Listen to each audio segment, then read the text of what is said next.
bien-aimés, partout où vous êtes, que la paix de Dieu soit avec vous. Ici, c'est votre bien-aimé Paul Ariel Malimtoto. Je vais continuer avec mon exhortation intitulée « Il y a de l'espoir sur ta vie ». Il y a de l'espoir sur ta vie. Bien-aimé, ce n'est pas encore la fin car Dieu n'a pas encore dit son dernier mot.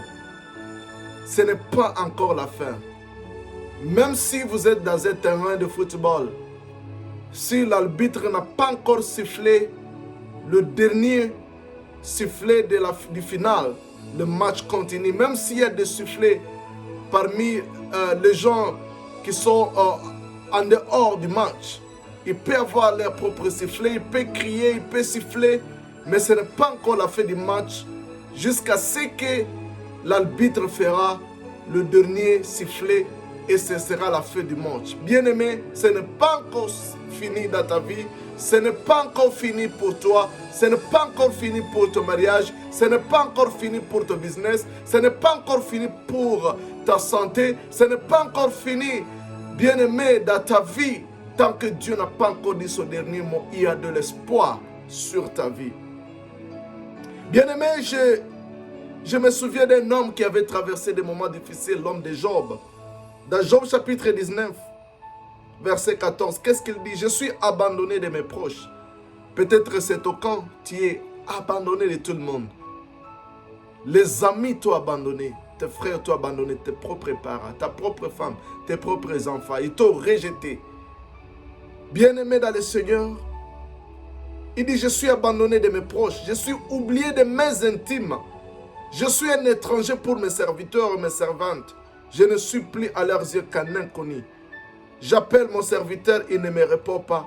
Je le supplie de ma bouche et c'est en vain. Mon humeur est à charge à ma femme et ma plainte au fils de mes entrailles. Je suis méprisé même par des enfants. Si je me lève, je reçois des insultes.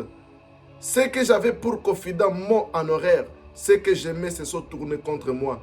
Mes os se sont attachés à ma peau et ma chair, et il ne me reste que la peau dedans. Ayez pitié de moi, vous mes amis, car la main de l'Éternel m'a frappé. Pourquoi me poursuivez-vous comme Dieu me poursuit? Pourquoi vous me montrez insatiablement dans ma chair? Oh, je voudrais que mes paroles fussent écrites, qu'ils fussent écrits dans un livre. Je voudrais qu'un biret de fer avec de plomb et le fût pour toujours gravé dans les rocs. Mais je sais que mon Rédempteur est vivant et qu'il se lèvera le dernier. J'aime ça. Bien-aimé, cet homme a traversé des moments difficiles. Job a traversé des difficultés, rejeté par tout le monde, rejeté par ses amis, rejeté par ses enfants, rejeté par ses serviteurs, rejeté par sa propre femme. Mais il dit ceci, quoique tout ceci m'arrive, je sais que mon Rédempteur est vivant et il se lèvera les derniers. Bien-aimé dans le Seigneur, quel que soit ce que tu traverses à ce moment, ayez la foi à Dieu. Ton Rédempteur, il est vivant, il se lèvera dans ta situation. Il se lèvera et changera l'histoire de ta vie. Bien-aimé dans le Seigneur, il y a de l'espoir, quel que soit ce que tu traverses, bien-aimé. Cet homme était il avait toutes les raisons de dire qu'il n'y a plus d'espoir sur ma situation. Mais il a dit, je sais, j'ai la foi, je suis persuadé et je crois que mon Rédempteur s'élèvera le dernier dans ma situation. Mon Rédempteur s'élèvera le dernier par rapport à ce que je traverse. Il se lèvera le dernier et il dit, quand ma peau sera détruite, il se lèvera. Quand je n'aurai plus de chair, je le verrai.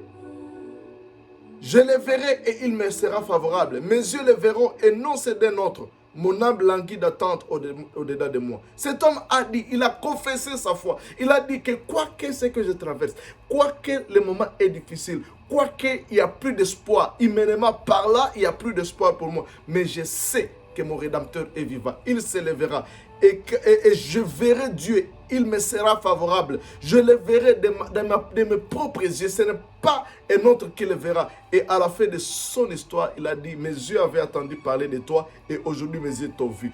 Bien-aimé dans le Seigneur, pour que ta situation change, tu dois mettre ta foi à Dieu. quel que soit l'état que tu traverses. Deuxièmement, tu dois confesser comme Job, qui a confessé dans Job chapitre 19, verset 27. Je le verrai et il me sera favorable. Dans le verset 26. Quand ma peau sera détruite, il s'élèvera. Quand je n'aurai plus de chair, je verrai Dieu. Il a confessé que je verrai Dieu dans ma situation. Je verrai Dieu dans cette situation. Même si c'est grave, même si c'est difficile. Mais je verrai Dieu dans ma situation. Bien-aimé, il y a de l'espoir pour toi. Que Dieu te bénisse. Il y a de l'espoir pour ta situation.